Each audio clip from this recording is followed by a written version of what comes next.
You are Michael Brodsky. Please remember me. Which musician are you in Vacuous? You are a guitarist or? Yeah, so I play guitar and I write a lot of the music as well. Okay, perfect. You are the good person to do the interview. Yeah. Hello, guys of United Work Nation. We are with Michael Brody, lead guitar maybe from Vacuous. This old school death metal band from United Kingdom. And we are tonight with you in order to talk about the second album called In His Blood, released last week on Friday via Yeah. Relapse Records. And my first question about this new album, uh, what is your feeling? Are you excited? Are you stressed? Maybe by the release a few days ago, and what are the return of the fan of the band and the fan of old school death metal too? I think we're quite happy that it's finally released. It's been in the works for a long time. We recorded it what feels like a really long time ago. And then we had to wait for, the label to find a time to put it out. Um, but so far the reaction's been really good. We had a release show on Saturday night in London. We played a concert, so we played the full album, and the reaction was really good. I think people are realizing that it's you say it's like it's an old school death metal, but I think like there is some of that, but there's some other influences as well, and I think people are starting to realize that we're doing something that's a bit different. So I think we're happy with that. Okay, I I'm, I saw the video on your Instagram from Yeah. the live. Yes, there was a good ambience with people. Yes, it was very energetic. Yeah, yeah, it was good. It was like a hometown show. It Yeah. was a festival. Yeah, so it was a good time. We had fun. Okay, and could you maybe explain to us and the person who want to have information about Vacuous, is there a big evolution between the two albums well, before or the fourth album Dream of Dysphoria? Yeah. What the evolution of your music between these two albums? So I think there's been several kinds of evolution. The first thing when we started writing after Dreams of Dysphoria was Dreams of Dysphoria is a very like slow, atmospheric kind of death doom album, which is what we wanted to do for the first album. But we wanted to do something different that was really like direct and really catchy and in your face. So the first songs that we wrote were like the really short, kind of punky ones, like Yeah. the title track, Stress Positions, Flesh Parades. Those were the first songs we wrote. And then as the process went on, we realized that we wanted to kind of expand our influences and not just be influenced by death metal, but like other genres of music that we're into. So like black metal, punk, gothic music, post-punk, and try to find a way to bring it into our music, but make it coherent. So I think it has a very distinct flavor from our first album. Okay. Yes, we can notice the several influences you told in this second album. And a question about the second album, it is about the sound. You are a sound so specific.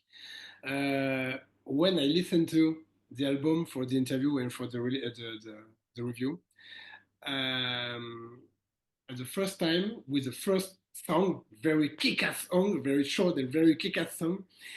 The yes, this is the song in it blood. Yeah, yeah. Um, I seem to be. Uh, 20 years ago, when I listened to, when I was teenager, I listened to old school death metal, and I was very envious with this your sound because it remember me this time.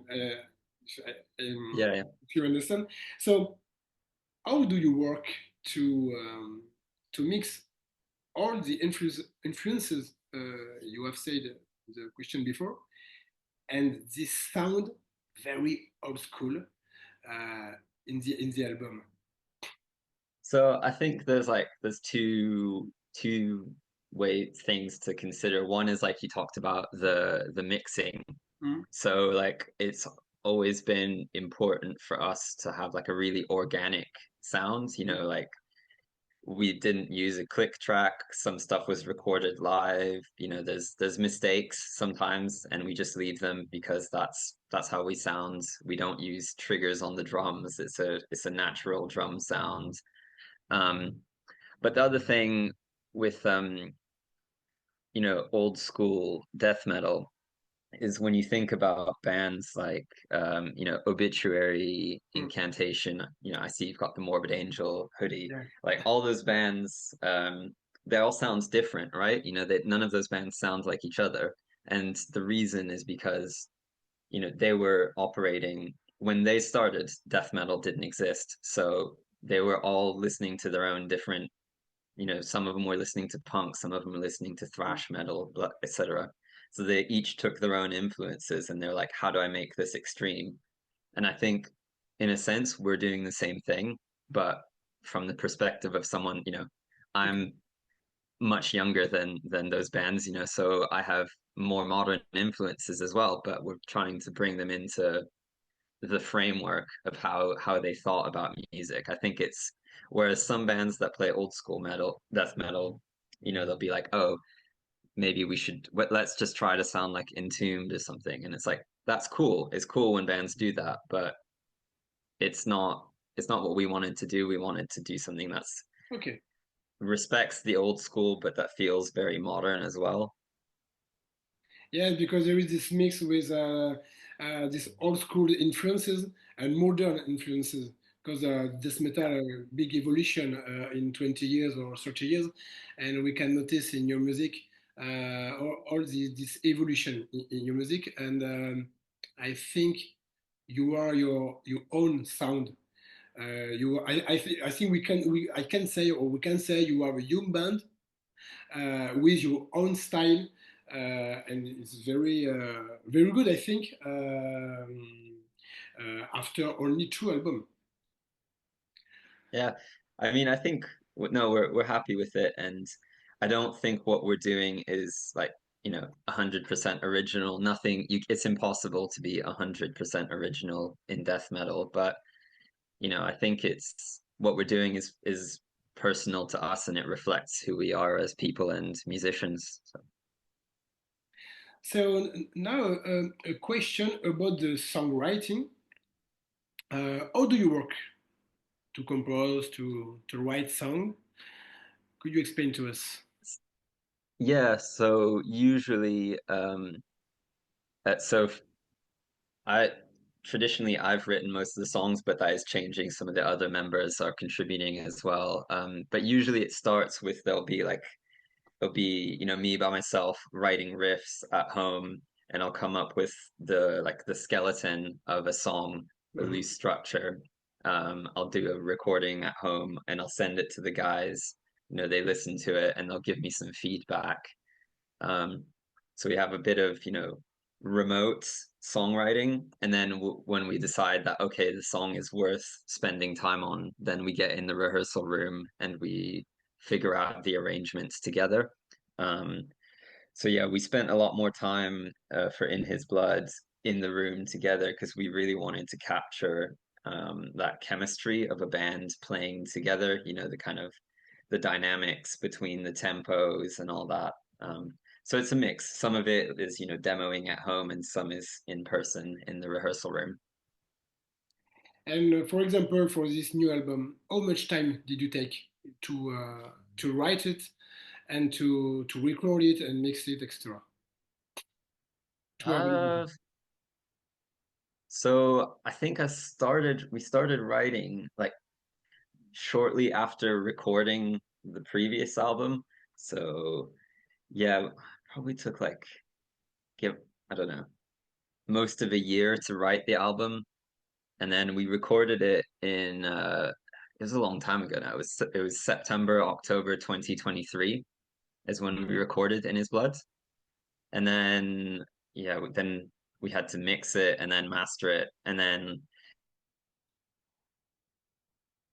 yeah, three laps took a few months. So that's why it's taken so long. But yeah, it's a lot of work to make an album, and you have yeah, to yeah. the Full time. writing is the fun bit. It's the waiting for it to come out that's very frustrating. Yes, but I think, and after, I think you want to be perfect when you write it, so I think it could be longer. That's true, but I think there's like you can wait for everything to be perfect, but you also want it to be like a reflection of where you are at the time. Like, you know, the first album, if we were to do it again, we would do it completely differently. But at the same time, that was who we were 4 years ago, or, whenever we wrote it. So yeah, I think it's a snapshot. It's like a Yeah. photo of where you are in time. So I think you need to you don't want to wait too long for it to be perfect. Okay. Otherwise, the emotion and the energy is gone.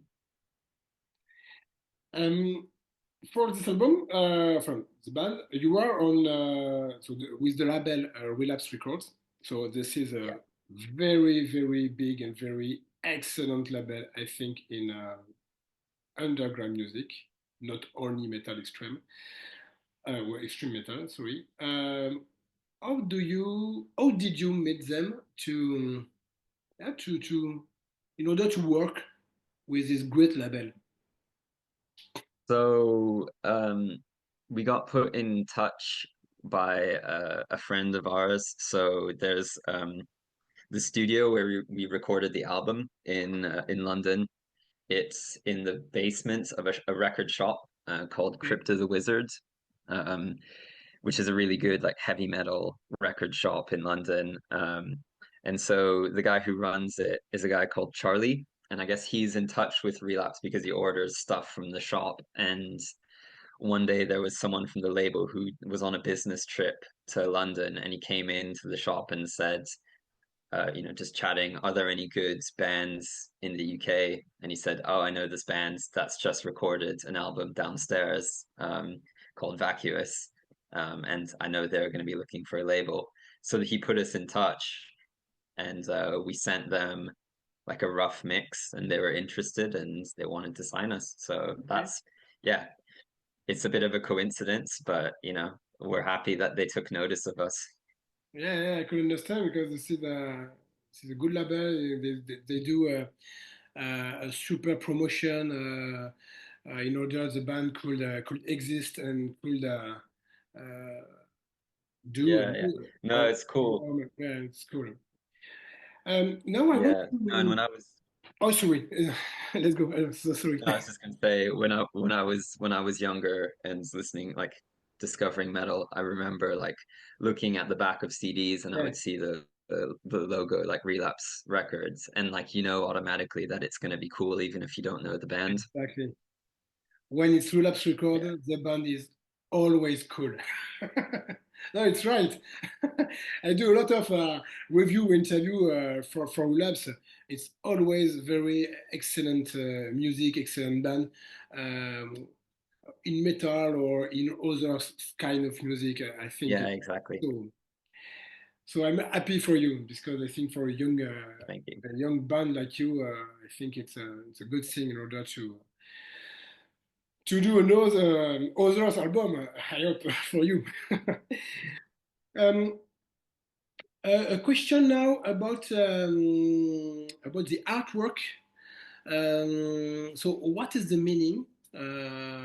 Yes, what's the meaning, and who did it? This artwork. Yeah, so basically the theme of the album is about how we sort of as a society consume images of real life violence, whether it's just looking at your smartphone and seeing something horrible on the news and then putting it away. There's this aspect of kind of voyeurism into things that are horrible. And the idea behind the title was our singer Joe. He came across something on social media about a man who had murdered someone else, and then he returned the next day to the scene of the crime, and he took it like a selfie, it standing in the Okay. person's blood of the guy that he'd killed, and it was like just very like casual de like kind of dehumanizing really exploitative use of violence and that was kind of became the theme of the album so we kind of wanted to recreate something like that and we got put in touch with a photographer who's called Oscar Foster Kane. He's based in London, and he helped us find a location, which is like it's like this abandoned building in the middle of a cemetery. So we actually had to. It was like condemned, it was shut, so we had to like break in, um, and yeah, basically what you see on the cover is actually it's soy sauce, uh, and then with a red light, so it looks like blood, but it's not. Yeah, and yeah, I think it's good. I mean, on the one hand, like it's very death metal because it's like blood and Mm. death and stuff, but on the other hand, it's with I think a different aesthetic and a different um I guess visual repertoire. And is there a meaning with the topics of the album, the topics of the song you compose, or not? Yeah. I mean, all of the songs fall under that kind of topic that the um, I guess how we consume violence and Yeah. that voyeuristic aspect of looking through a screen at violence content. And yeah, I mean, some of it is our singer Joe just kind of projecting and taking inspiration from movies and stuff. Some of it is about real life um, events, like the song "Contraband" is about migrants from Vietnam who were trying to come over to the UK and who died in the journey. You probably saw that on the press release. So yeah, that's the overall kind of theme, and I think it ties in nicely with the artwork. Now I want to have explanation about the last song of the album. This is the longest song, more than 6 minutes, and very very heavy, very loud, very massive. Um, what is the meaning of this song, and what do you want to to do? I love it. I love this song in outro of the album. Uh, for me, it was very very dark, very very dirty too. So could you explain to me and to us what's the meaning of this song and the ambience of this song? Yeah, I mean, to be honest, I don't have particular insight as to the lyrics on that one. I don't think me and Joe ever discussed it. It's just meant to be just very negative Yeah. and depressing. But musically, yeah, like I really wanted the song to be like a summary of everything that came before it. You have like all the different elements. And I think, like I said before, all most of the songs on the album are quite short. So, but I wanted to give ourselves room to really expand on that atmospheric element. So there's a big, quiet section in the middle. Okay. Um, yeah, and I think it ends on a really kind of sad, negative note. It's like a really unresolved melody as well.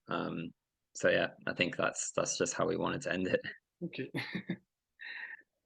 So now I want to have information about your next gigs. So last week you did your first live in order to promote this new album, and you play it in completely. Um, have you other gigs planned for the next month and Yeah, for this summer with the different festival in Europe, or maybe another country, another continent? yeah. So we have a UK tour in April, a headlining tour. Okay, Um, I so did. playing UK and then yeah, and then we're going to Ireland as well at the end of the tour. Um, And then later in the year, in September and October, we have some festivals. Some have been announced, some haven't. So we've got Denmark, Poland, and I think we have one in Spain. But Okay. yeah, we'll see. We all have jobs outside of the band, Yeah. so we do what we can, but we're not going to be a full-time touring band. Yes, I think it's difficult to mix a day job and artistic job. Yeah, exactly. Yeah, death metal doesn't pay very well. Ah, yes, I know. Okay. Um, and maybe could we see you in France maybe before the end of Yeah, the that year or maybe next year? I don't know. yeah, hopefully. I mean, I would love to. Yeah, that would Okay. be great. I know it's difficult sometime in France to have metal bands and north of Europe or Europe, the east of Europe are more, I think, more into this kind of music. I think more Yeah, than French. It's like that. and we'll see. Maybe, if we have the opportunity, we'll make it happen. Okay, so I hope to see you uh, one time on stage. Okay, that was my last question. So I'm very happy to have all this explanation and this time with you, Michael. Um, do you want maybe to add something else before ending the interview? Um, I don't think there's anything to add. I guess, yeah, thanks for having me. I hope everyone enjoys the album, and yeah, hopefully we'll come tour in France at some point soon. Okay. So Vacuous with this second album called In His Blood, released since the 28th of March by Relapse Records. So you could listen to it. It would be great for you. Yeah, great, awesome. Thank you, Michael. Thanks. Have a good time and see you soon. See you soon. Bye. Bye bye.